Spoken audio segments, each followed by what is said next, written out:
Good to see you again, man. You too. Thanks for having me. Okay, so were you surprised, first of all, at the breakneck speed this race has changed in the last couple of days? Not really, because I knew that after Iowa, people would start breaking. They would either say, okay, we're going to double down and skip states, or we're going to go ahead and drop out altogether. So I think that ultimately, when it comes down to it, the race shaped up pretty much how everyone anticipated, with different dates swapping back and forth. You know, when we looked at the Iowa caucuses, and Nikki Haley was trying to make inroads there as well, but Governor DeSantis finished second. I think there were a lot of people looked at that and were surprised he was going to go look at South Carolina as the next step.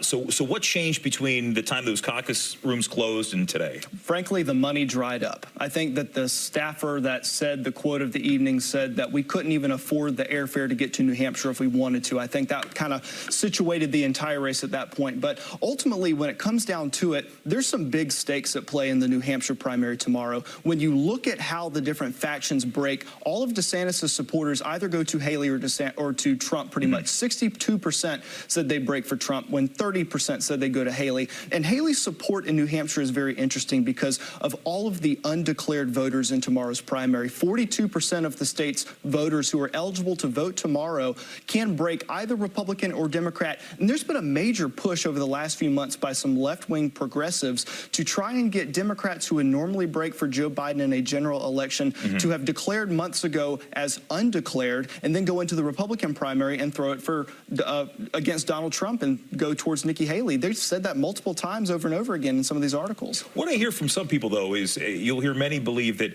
Democrats want to face Donald Trump. They think a rematch is more winnable for Joe Biden than facing new blood, whether it be Nikki Haley or maybe Governor DeSantis. Do you buy that? I don't really buy that. I think that there are some never-Trumpers who would never go and vote for Donald Trump in a general election whatsoever. But when you see the head-to-head matchups in polls, even several months ago, when you put those two together, Joe Biden versus Donald Trump or Nikki Haley or Ron DeSantis, most of those went for the Republican candidate. Yeah. So there was just a lack of enthusiasm and support for Joe Biden. I think that has carried on, and he himself could face a very embarrassing day tomorrow with Dean Phillips polling at like 28 and 30%. If Dean Phillips gets 30% against the sitting incumbent Democrat president, that is a major loss for Joe Biden tomorrow. And that faction was already starting to break a little bit. You saw when RFK Jr. announced he was going to run in the Democrat ticket before he switched to independent, 65% of Joe Biden's supporters from 2020 only said they'd vote for Joe Biden again in 2024. He had already lost like 35% of his voters.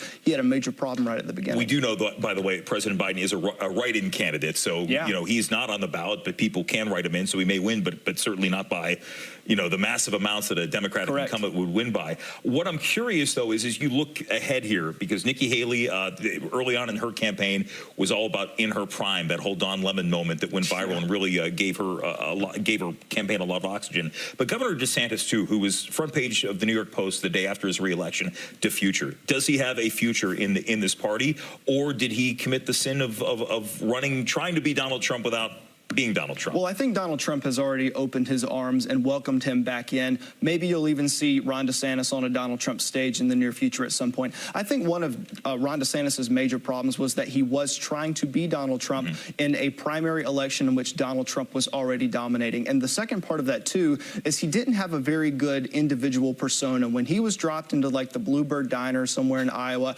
or did he have to go into a Dairy Queen? I mean, the ice cream would not thaw out. He had a chilling effect on everything that was going on. He was not very personal or sympathetic. It didn't translate well from going behind the governor's desk to going in person one-on-one with people, and it simply wasn't his time. And when that money dried up, it was all from major donors, people who had maxed out, people who couldn't give anymore, or could say, we're not giving to the super PAC anymore, which was essentially the arm of his campaign. So when that money dried up, he was done. It was interesting you say that, because I think back to George W. Bush when he ran against Al Gore and ran against John Kerry, and it was the same, it was all about being personable and that retail politics, regardless of the fact that, George W. Bush was from the Bush dynasty. He was able to connect with voters on that level that Gore and Kerry could not. Yeah, he could have that aw shucks moment on the campaign trail, like, bounce his shoulders up and down and chuckle a little bit like that, the George W. Bush laugh. Yeah. But that wasn't there for Ron DeSantis. And, our party has also drastically changed since the days of George W. Bush. Sure. Maybe a Nikki Haley would have a better chance in a Republican primary if this were 2004, which has now been 2 decades ago.